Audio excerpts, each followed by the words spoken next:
Deepfakes and synthetic media raise both exciting creative possibilities and serious ethical concerns.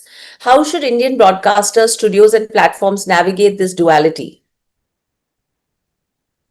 This topic has been debated by many, including the production houses, the actors involved, as well as the audiences, because nobody wants misinformation or disinformation, and there are many ways to curtail that. First thing is there has to be a watermark, and media industry has been using it for many years. So it's an old solution for a new problem, which is, for example, I recently saw that one of the large companies that just recently launched a synthetic video creation tool has said that all of their videos will have a synthetic creation ID embedded in that video. So those things, where the tools themselves embed a watermark or an ID, are important.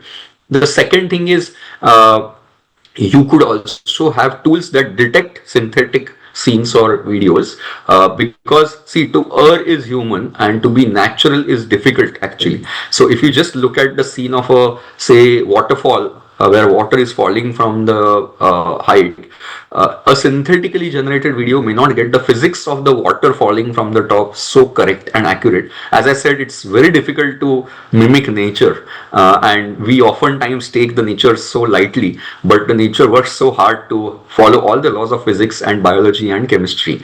For example, just a steaming hot cup of coffee in the scene, the way the steam moves naturally versus artificially created can be different. So there are tools that can detect such errors of naturality in the scenes, and to they can detect that this is synthetically generated. Even the errors or the noise captured by the camera pixels in a real captured scene could give away a lot of reality about the scene being captured, right? If you synthetically monitor or create a scene, the noise captured in the camera may not be exactly the same as a natural noise versus synthetically created noise.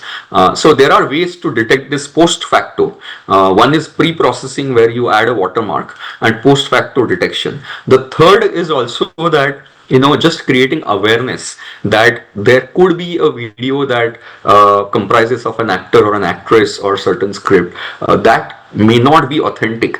People being aware of this has to happen more prolifically, because if people know that, let's say, if just before a large event is about to happen, like an election or a launch of a movie, if I get to see some video which is say slightly extreme, or talking about something really important, people need to start questioning whether this forward they have received is authentic or not. So just a general double check in our minds is important. I think a few years ago that awareness was lesser among people, because people were not so aware of the deepfake phenomenon, but I think that is spreading pretty fast now. And the last part is the protection of certain rights. For example, if you have seen in the news recently, a lot of celebrities and famous actors and actresses have gone and registered their face and voice as an IP and protected it from being used without their permission. And that is something that a lot of people are doing in other countries as well as in India.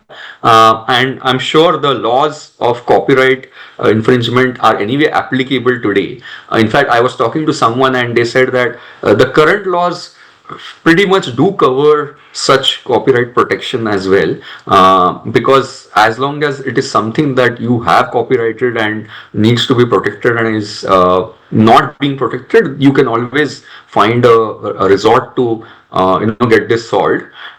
It's just that both sides, or rather all three sides, which is the producers, the actors, and the audiences, being aware of these issues and the rights would only help the situation.